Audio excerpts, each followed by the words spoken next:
이어서 20장 7절 11절 말씀 찾으신 줄 알고 제가 읽겠습니다. 여호와여, 주께서 나를 권유하심으로 내가 그 권유를 받았사오며 주께서 나보다 강하사 이기셨으므로 내가 조롱거리가 되니 사람마다 종일토록 나를 조롱하나이다. 내가 말할 때마다 외치며 파멸과 멸망을 선포함으로 여호와의 말씀으로 말미암아 내가 종일토록 치욕과 모욕거리가 되니이다. 내가 다시는 여호와를 선포하지 아니하며 그의 이름으로 말하지 아니하리라 하면 나의 마음이 불붙는 것 같아서 불수에 사무치니 답답하여 견딜 수 없나이다. 나는 우리의 비방과 사방이 두려워함을 들었나이다. 그들이 이르기를 고소하라, 우리도 고소하리라 하며 내 친한 것도 다 내가 실족하기를 기다리며 그가 혹시 유혹을 받게 되면 우리가 그를 이겨 우리 원수를 갚자 하나이다. 돌아와오나 여호와는 두려운 용사 같으시며 나와 함께 하심으로 나를 받게 하는 자들을 넘어지고 이기게 못할 것이며 그들은 지혜롭게 행하지 못할 것으로 큰 치욕을 당하오리니 그 치욕은 길이 잊지 못할 것입니다. 아멘. 네, 여러분, 구약을 보면 그 하나님께서 자신의 백성들을 다스리게 하기 위해서 보내는 사람들이 있습니다. 우리가 잘 알고 있는 이 사사들이 그렇죠. 이 왕정시대가 오기 전에 있었던 사사들이 그렇고요. 그리고 또 왕정시대가 되어서 세워지는 수많은 왕들도 그렇습니다. 그리고 또 그 시기에마다 하나님께서 보내시는 이 선지자들도 있죠. 여러분, 그런데 하나님께서 이 사람을 보내셔서 이스라엘을 세우실 때는 여러분, 그것은 온전한 계획은 절대 될 수가 없습니다. 하나님이 사람을 통해서 이루시는 계획은요, 딱 그 사람에게 한정된 기간만큼 그 사람을 통해서 일할 시기가 딱 주어지기 때문에 여러분, 사람은 결코 온전한 것이 아닌 거죠. 여러분, 그 중에서 저는 오늘 이 선지자들에 대해서 여러분들과 조금 더 나누고 싶습니다. 이 사람들은 굉장히 좀 특별한 사람들이죠. 이 사람들은 이스라엘 백성들에게 많은 영향을 줬을 뿐 아니라 이 사람들의 활동은 심지어 이방 국가들에게도 굉장히 특별한 역할들을 많이 수행을 했습니다. 이 사람들이 하는 일들이 무엇인지 이렇게 딱 정의 내리긴 어려운데 이제 성경을 통해 보면 사실 여러 가지 측면에서 이제 접근해 보면 굉장히 큰 틀이 있어요. 사실은 말 자체로 보자면 사실은 이 사람들은 선지자라고 하면 자신의 말을 하는 것이 아니라 자신이 알지 못하나 누군가의 말을 다른 사람에게 듣고 전파하는 사람들이죠. 그런데 이 누군가의 말이 무엇이지? 바로 미래에 일어날 일들에 대해서 이야기를 하는 사람이에요. 혹은 말로 보자면 하나님으로부터 영이 사로잡힌 사람들, 이렇게도 볼 수가 있습니다. 그러나 이들을 말로, 단어로 보기보다는 사실은 이들이 했던 일들을 보면서 우리가 선지자의 역할을 보면 훨씬 더 이해하기가 쉽습니다. 선지자들이 무슨 일을 했죠? 보통 이제 크게 두 가지 일을 했죠. 이 첫 번째는 바로 말 그대로 앞으로 다가올 미래 일에 대한 예언이에요. 이스라엘이 나중에 어떻게 멸망하게 될 것이다 라는 것을 예언을 하는 것이죠. 반대로 멸망을 당한 이스라엘이 나중에 어떻게 하나님께서 회복시켜 주실 것이다 라는 예언이죠. 더 나아가서 나중에 그렇죠, 예수 그리스도께서 구원자로 오실 것이다라는 예언까지 여러분 이 선지자들이 하는 거예요. 이것이 첫 번째입니다. 미래 일에 대한 예언이에요. 두 번째는 무슨 일이냐면 미래 일에 대한 예언보다도 이스라엘 백성들이 잘못을 저질렀을 때 그 잘못에 대해서 깨닫게 하기 위해서 하나님의 징계의 채찍으로서 선지자들을 보냅니다. 이 선지자들은 그 두 가지 일이 가장 주된 것이었어요. 그 이스라엘 백성들이 너무나 힘들고 고통스러울 때 왜 그 고통이 어디서 왔는지를 알려주면서 너희는 지금 회개해야 된다 이런 것들을 선포하면서 왕 앞에 가서 당당하게 그들의 죄를 이야기했던 그들이 바로 선지자라는 것이죠. 오늘 본문에 등장하는 이 예레미야도 이 하나님께 부름받은 선지자들 중에 한 명입니다. 여러분, 이 예레미야가 이 눈물로 되게 유명하잖아요. 왜 그러냐면 예레미야 사실 굉장히 불쌍한 선지자예요. 왜냐면 굉장히 많은 괴롭힘도 당했지만 인간적으로, 그런데 또 자기가 사랑하는 그 유다 왕국이 멸망하는 것을 직접 눈으로 본 선지자였고 정말 눈물을 많이 흘렸던 선지자입니다. 그래서 이 슬픔의 선지자, 눈물의 선지자라고 우리가 이야기를 하는 것이죠. 여러분, 이 선지자들은 꽤 오랜 역사를 가지고 있습니다. 정말 오래전부터 나오죠. 창세기부터. 그런데 선지자서를 통해서 집중적으로 다루는 이 성경을 볼 때에 이들이 등장하는 시기가 가장 많이 등장했던 시기가 있어요. 그것이 언제면 바로 이 왕정시대이죠. 왕들이 통치를 하는 시대예요. 여러분, 그런데 제가 아까도 말씀드렸지만 선지자들이 하는 역할 중에서 이제 후자, 뭐냐면 죄를 지었을 때 죄에 대해서 경고하는 역할을 선지자가 하잖아요. 그러면 우리가 왕정시대 때에 예상해 볼 수 있는 일이 있습니다. 선지자가 언제 많이 일어설까요? 바로 이스라엘이 죄를 지을 때예요. 왕이 악할 때 여러분, 선지자들이 일어서기 시작을 하는 거예요. 하나님이 부릅니다. 여러분, 그래서 선지자들도 시기가 겹치는 선지자들도 꽤 있어요. 왜 그랬겠어요? 경고의 메시지를 계속해서 전하는 겁니다.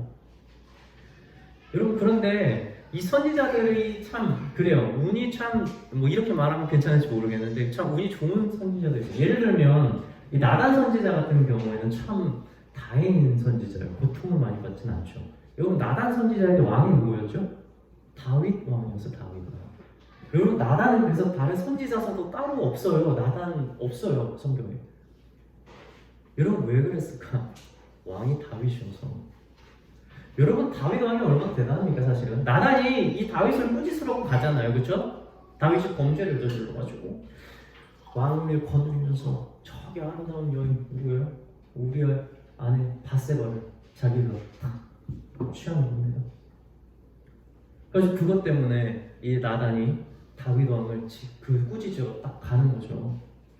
어떻게 했어요? 다윗 왕이 왔는데 처음에 나단이 다윗의 죄를 저지르러 고발하려고 하는 것이 아니라 다른 누군가의 삼자를 통해서 비유를 하잖아요. 그래서 이걸 비유를 하려고 이제 가서 이제 다른 사람의 죄를 고발할 것처럼 다윗 앞에 딱 선 겁니다. 그런데 그렇게 해서 다윗 앞에서 그렇게 큰 죄를 저지른 자가 누구라고 이야기를 해요? 바로 다윗 왕, 바로 당신이 그런 짓을 했다고 얘기를 하는 거예요. 얼마나 쪽팔렸을까? 여러분, 다윗만 있었을까요, 그 자리에? 전 그렇게 생각 안 해요. 사람들 많이 있었을 것 같아요. 근데 다윗이 어떤 죄를 저질렀는지 나단이 그 앞에서 낱낱이 밝히는데 나 뜨거운 거예요. 여러분, 그 자리에서 다윗 왕은 어떻게 하죠? 그 자리에서 바로 무릎을 꿇고 죄를 회개합니다. 그 앞에서 말이에요. 여러분, 다윗이 괜히 위대한 거 아닙니다. 여러분, 사람이 신앙이 좋다는 건요, 죄를 얼마나 잘 피해가느냐, 여러분, 그건 지혜로운 거죠. 근데 진짜 신앙인은요, 자기가 넘어진 곳에서 죄를 곧바로 깨닫고 하나님 앞에 그대로 일어서는 거예요. 7번 넘어져도 7번 일어서는 거. 여러분, 그것이 바로 의인의 삶인 거죠. 여러분, 다윗 왕은 그렇게 겸손하고 자신이 넘어질 때마다 하나님을 붙들고 살았던 거예요. 그래서 나단은요, 딱히 성경에 그렇게 많이 등장을 하지는 않습니다. 근데 여러분, 오늘 반대로 이 예레미야는요, 가장 불쌍한 선지자예요. 왜 그러죠? 그때 왕이 시드기야였기 때문에 그렇습니다. 이 시드기야는 우리도 잘 알지만 나중에 끝까지 전쟁을 버티다가 결국에는 남유다가 멸망을 당하게 되는 일을 겪게 되잖아요. 여러분, 그 왕을 섬겼던 게 바로 이 예레미야였다는 거예요. 여러분, 그 예언자들은 보통 이 성전에 거하는 사람도 있고요. 그리고 이제 왕궁에 거하는 선지자들도 있거든요. 근데 이 사람들이 뭘 먹고 살았을 것 같으세요? 일단 돈을 벌어야 되잖아요. 돈은. 이 사람들도 마찬가지로 왕에서 나오는 것들, 뭐 국민으로부터 걷는 것들, 이들을 위한 돈이 따로 준비가 돼 있어요. 그래서 그걸 받고 사는 거예요. 선지자들도. 근데 여러분, 여기에서 한 가지 폐해가 생길 수 있는 게 있는데 뭔 줄 아십니까? 이 선지자들이 자기를 먹여 살려주는 국민과 자기를 먹여 살려주는 왕에게 예언을 해야 되는데 그 안 좋은 예언하기가 조금 껄끄러운 거예요. 왜냐면 얘네들이 날 먹여 살려주는데 자기가 하나님의 말씀 중에서 혹시라도 경고의 메시지가 있다면 이 사람들이 점점 어떻게 하냐면 그 경고의 메시지를 하나씩 숨깁니다. 그리고 하나씩 바꾸는 거예요. 그렇게 해서 사람들이 원하는 말을 하는 거죠. 여러분, 이 예레미야의 선지서를 보면 예레미야가 있었지만 예레미야 말고도 선지자들이 수많았다고 이야기를 하거든요. 그런데 그 모든 선지자들이 다 무슨 말을 하는 줄 아세요? 시드기야한테 우리가 전쟁에서 이길 것입니다 라고 이야기를 하는 거예요. 오로지 이 예레미야만이 하나님의 말씀을 그대로 듣고 정말 자기가 그 말 때문에 너무 힘들고 고통스러움에도 불구하고 예레미야가 그 말을 울면서 뱉고 끝까지 하나님의 말씀을 전하는 유일한 선지자였다는 것입니다. 오늘 본문 말씀 우리 한 번 더 볼게요. 예레미야의 마음이 어땠는지 20장 7절 말씀. 여호와여 주께서 나를 권유하심으로 내가 그 권유를 받았사오며 주께서 나보다 강하사 이기셨으므로 내가 조롱거리가 되니 사람마다 종일토록 나를 조롱하나이다. 8절. 내가 말할 때마다 외치며 파멸과 멸망을 선포함으로 여호와의 말씀으로 말미암아 내가 종일토록 치욕과 모욕거리가 됩니다. 그러나 9절. 내가 다시는 여호와를 선포하지 아니하며 그의 이름으로 말하지 아니하라 하면 나의 마음이 불붙는 것 같아서 골수에 사무치니 답답하여 견딜 수 없나이다. 예레미야가 이런 사람입니다. 하나님의 말씀을 자기만 선포하잖아요. 너무 고통스럽잖아요. 사람들이 이제 예레미야의 말을 듣질 않는 거죠. 가짜 선지자가 된 거예요. 모든 선지자가 동일한 말을 하는데 얘만 다른 말을 하니까. 그래서 예레미야도 해본 거예요. 한번.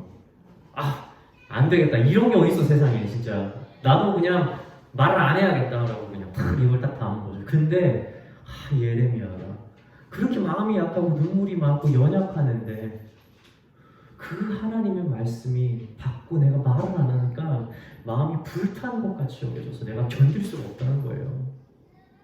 그래서 예레미야는 하나님의 말씀을 전하는 것을 멈추지 않았습니다. 여러분 그 당시에 그 거짓 선지자 중에 가장 대표자였던 이 하나냐라는 사람이 있습니다. 근데 그 사람이 예언을 어떻게 하냐면요. 제가 읽어드릴게요.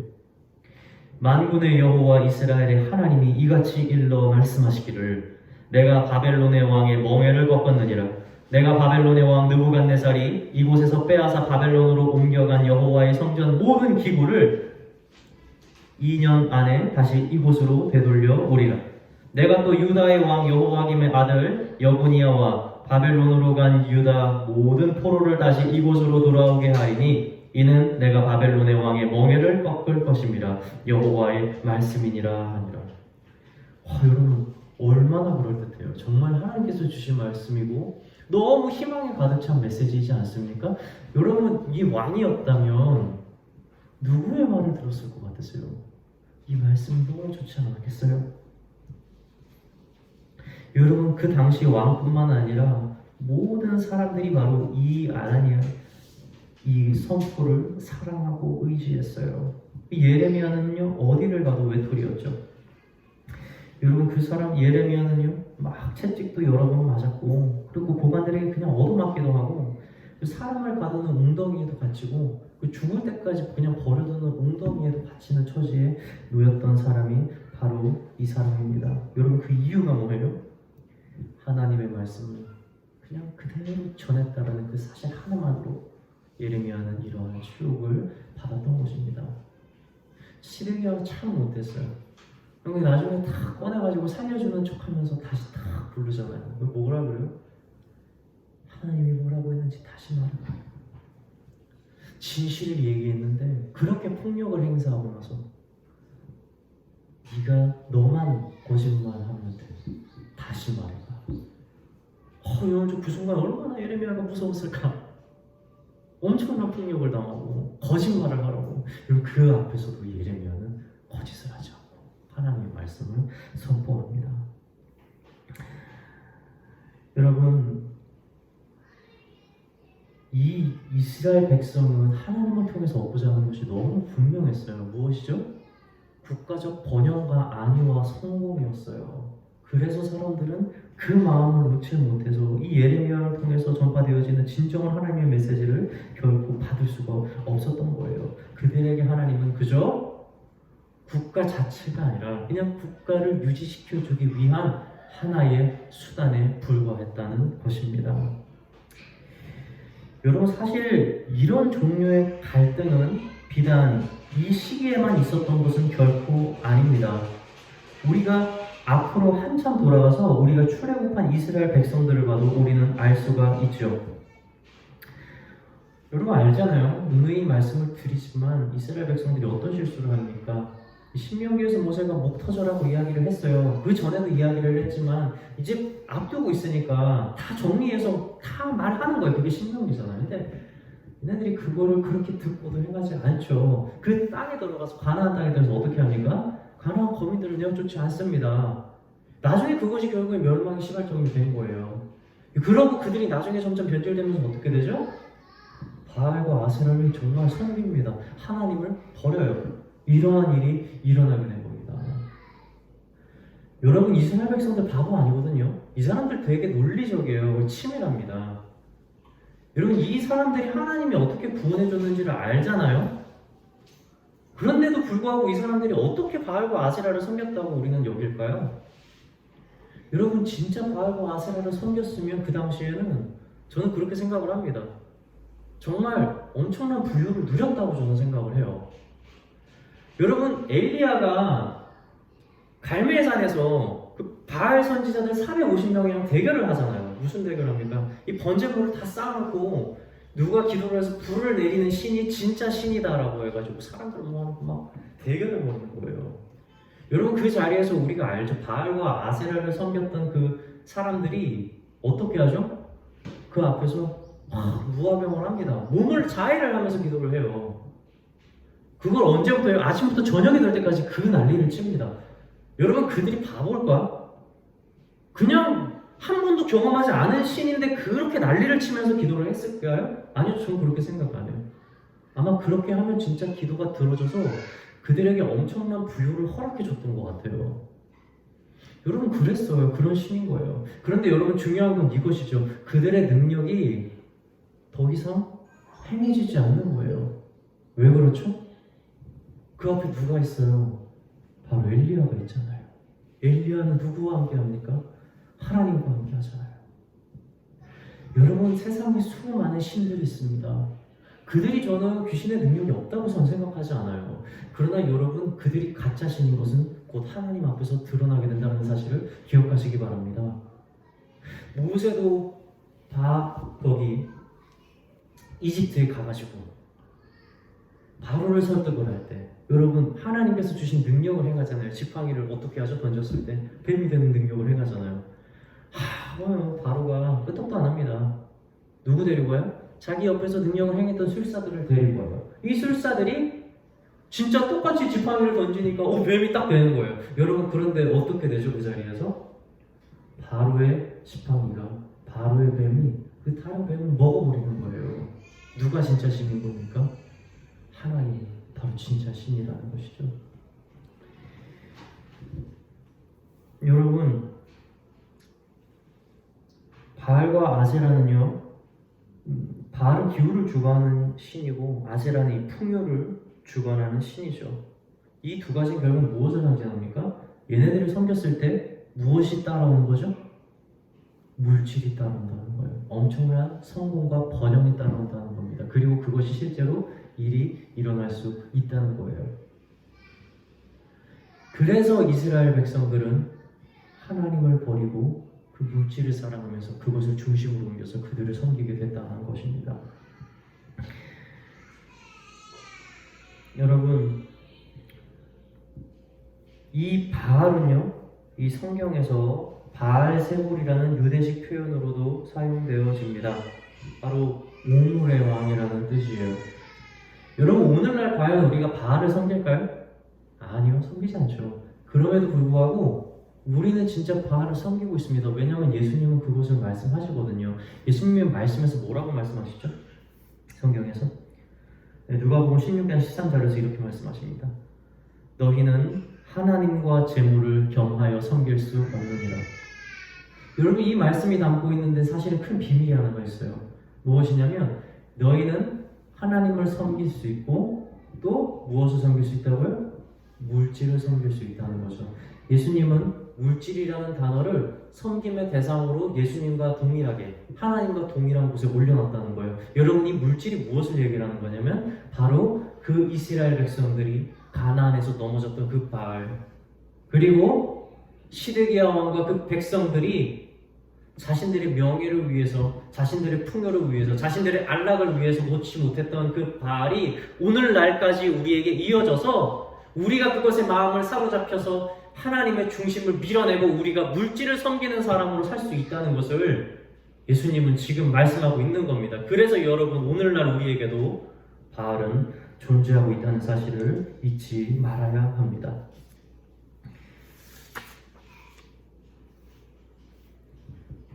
여러분, 오늘날 예수님의 말씀처럼 우리의 중심에 세상의 물질을 위해 하나님을 밀어내고 그 분을 그저 내 삶을 위한 하나의 동의 정도로만 생각하는 마음이 있다면 오늘 우리도 역시 바알을 숭배하고 있는 것입니다. 여러분, 이렇게 하나님을 밀어냈던 남유다는 예레미야의 예언대로 결국 멸망위를 걸어가고 맙니다. 시드기야는 결국 끝까지 성 안에서 버텨보지만 18개월이 지나고 결국엔 그들의 공격을 막을 수가 없게 되죠. 그렇게 자신의 영광을 위해서 끝까지 버텼던 시드기야는 결국 등이 뽑히죠. 그리고 자신의 두 아들의 목이 달아나게 되는 그러한 비참한 역사를 맞이하게 됩니다. 여러분, 그것만이 중요한 게 아니에요. 더 중요한 것이 있죠. 그 백성들이 어떻게 됩니까? 아주 그냥 잔인하게 도륙을 당하는 거예요. 이 모든 장면을 두 눈 뜨고 바라봤던 선지자가 바로 예레미야입니다. 예레미야가 그 광경을 가만히 슬픔으로 보고 있는데 아기의 울음소리가 들려가지고 이 아이가 우는 대로 갔더니 이 아이가 죽은 엄마 품에서 울면서 그 젖을 빨고 있는 것을 보고 이 예레미야가 울분을 토해내면서 하나님께 외치는 말이 있어요. 내 눈이 눈물에 상하며 내 창자가 끊어지며 내 간이 땅에 쏟아졌으니 이는 딸 내 백성이 패망하여 어린 자녀와 젖먹는 아이들이 성읍 길거리에 기절함이로다. 그들이 성읍 길거리에서 상한 자처럼 기절하여 그의 어머니들의 품에서 혼이 떠날 때에 어머니들에게 이르되 곡식과 포도주가 어디 있느냐 하도다. 여러분, 얼마나 절망적인 상황인지 모릅니다. 아마 다 너무 충격받았어요. 하나님의 백성도 그렇고 예레미야도 그렇고 하나님의 말씀에 순종하지 않는 결과가 얼마나 비참한 결과를 가지고 올 수 있는가, 아마 뼈저리게 느끼지 않았을까 저는 생각을 합니다. 여러분, 우리는 어떠한 상황 같은 것들이 예상치 못했던 일들이 벌어지면 늘 현재 상태에 집중해서 우리가 큰 그림을 놓치게 될 때가 종종 있습니다. 여러분, 사실은 이 당시에 하나님께서 유다를 바라볼 때 여러분, 하나님께서 유다를 멸망시킬 계획을 가지신 것이 절대 아니었어요. 하나님께서는 유다를 잠시 동안 70년 동안 이 바벨론에게 잠깐 맡기실 계획이었습니다. 왜냐하면 그들을 통해서 회복되어야 될 일들이 충분히 많았기 때문에 그 뒤에 다시 보내려고 하는 게 하나님의 계획이었어요. 그런데 이 이스라엘 백성이 70년 뒤에 자신들의 회복을 보지 않고 무엇을 보니까 지금 우리가 하나님의 백성인데 지금 내가 저들에게 끌려가고 전쟁에서 진다라는 것에 대해서 그들이 이겨내지 못하는 거예요. 그래서 어떻게 하죠? 자신들의 그 열정과 자신들의 그 간절함 때문에 하나님의 말씀이 무엇인지도 그 앞에 두고도 모르는 거예요. 예레미야를 통해서 전해지는 말씀이 그들의 말씀이 마음 가운데 들어갈 수가 없었다는 겁니다. 그들이 그냥 하나님의 말씀에 순종했다면 여러분 70년 동안 얼마나 잘 번영했을까.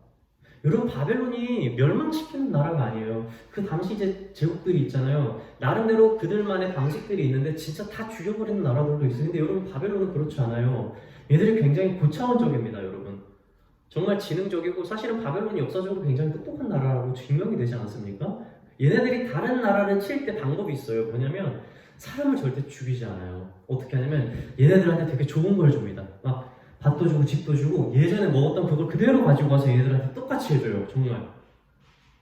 그러고 어떻게 하냐면 자신들이 살아가는 문화와 가치관을 주면서 예전에 얘네들이 가지고 있던 것들을 하나하나 지워서 바벨론을 자연스럽게 자신의 나라로 숭배하게 만드는 거예요.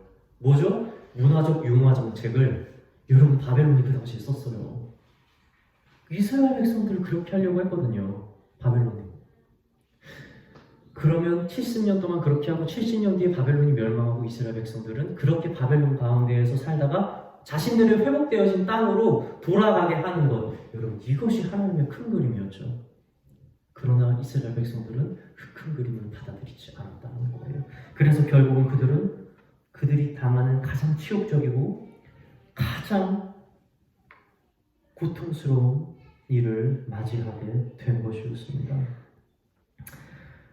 여러분, 바벨론에 가더라도 여러분, 이스라엘은 절대 멸망하지 않습니다. 이스라엘이 어떤 사람들입니까? 이스라엘 민족들이 어떤 사람들이 하나님을 어떻게 섬기는 자들입니까? 여러분, 비록 우리가 보잖아요. 힌트를 얻잖아요. 여러분이 바벨론에 의해서 멸망이 됐지만 여러분 그 포로로 끌려간 자들 중에 다니엘이 있잖아요. 여러분 다니엘이 그들의 문화에 융화가 됐어요? 아니요.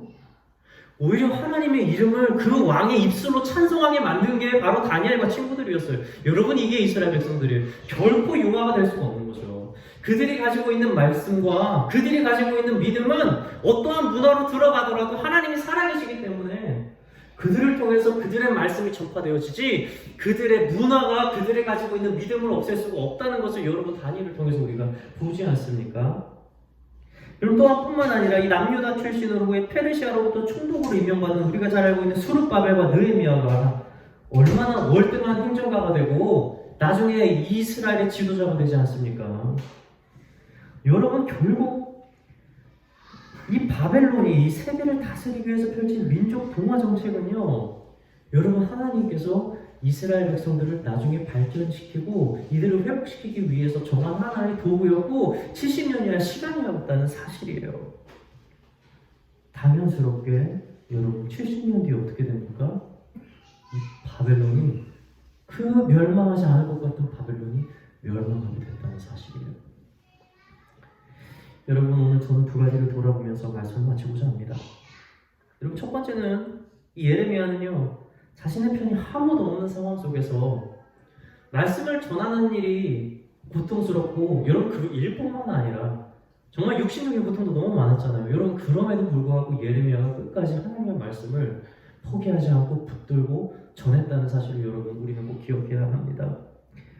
얼마나 연약했습니까? 정말 인간적으로 많은 눈물을 흘리기도 했어요. 그럼에도 불구하고 그가 하나님의 뜻을 위해서 살았다는 사실, 그의 생명을 걸고 끝까지 하나님의 말씀을 선포했다는 사실을 우리는 잊지 말아야 합니다. 여러분 마태복음 11장, 마태복음 5장 11절에서 12절 말씀은 이렇게 증언합니다.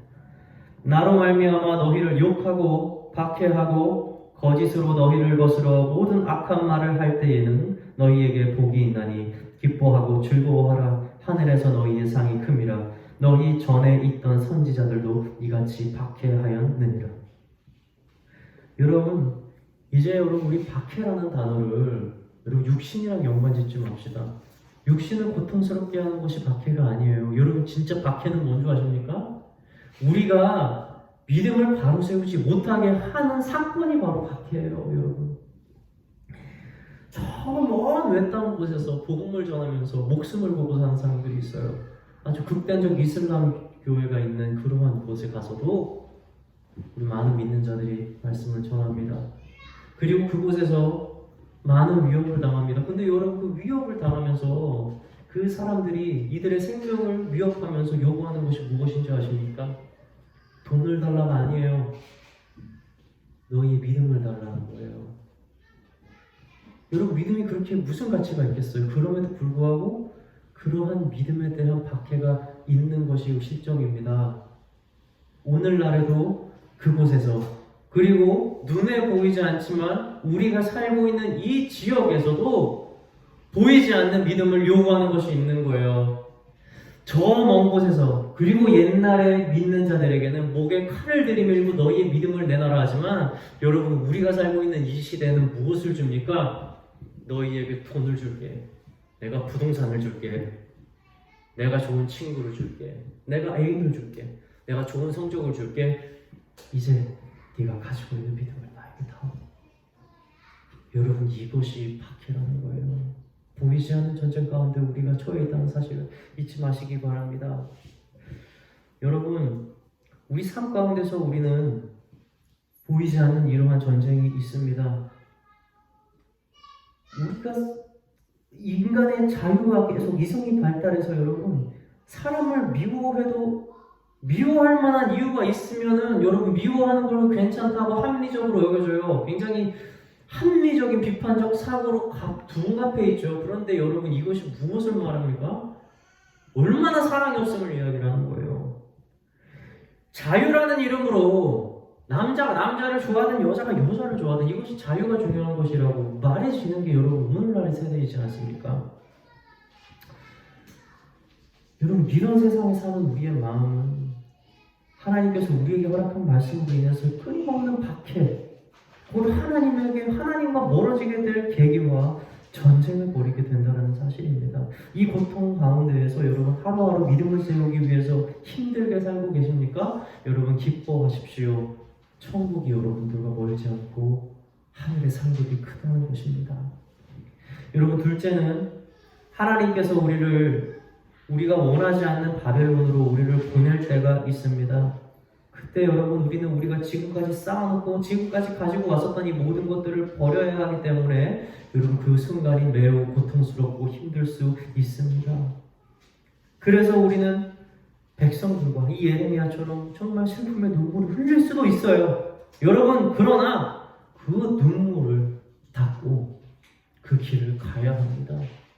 우리가 그 자리에 멈춰서고 우리의 육신이 원하는 대로 하나님이 주시는 말씀을 받아들이지 않는다면 여러분 시드기야처럼 그리고 그 악한 백성들과 또 악한 선지자들처럼 하나님의 말씀을 받지 않는다면 여러분 잠시 동안은 우리가 선 것 같으나 결국에는 그 비참한 멸망을 받았던 이스라엘 백성들처럼 그 남유다처럼 결국은 우리의 삶도 눈에 보이지 않는 멸망의 길로 가게 된다는 사실을 잊지 마시기 바랍니다. 우리 중심에 주님을 모시고 그분의 인도하심을 따라 그의 정한 길을 묵묵히 걸어갈 때에 주님은 우리에게 다시 회복의 길을 보여주실 뿐 아니라 이전에는 우리가 알지 못했던, 이전에는 우리가 발견해내지 못했던, 깨닫지 못했던 더 놀라운 축복을 약속으로 예비하고 계시다는 사실을 잊지 마시기를 주님의 이름으로 축원합니다. 기도하겠습니다. 하나님 아버지 감사합니다.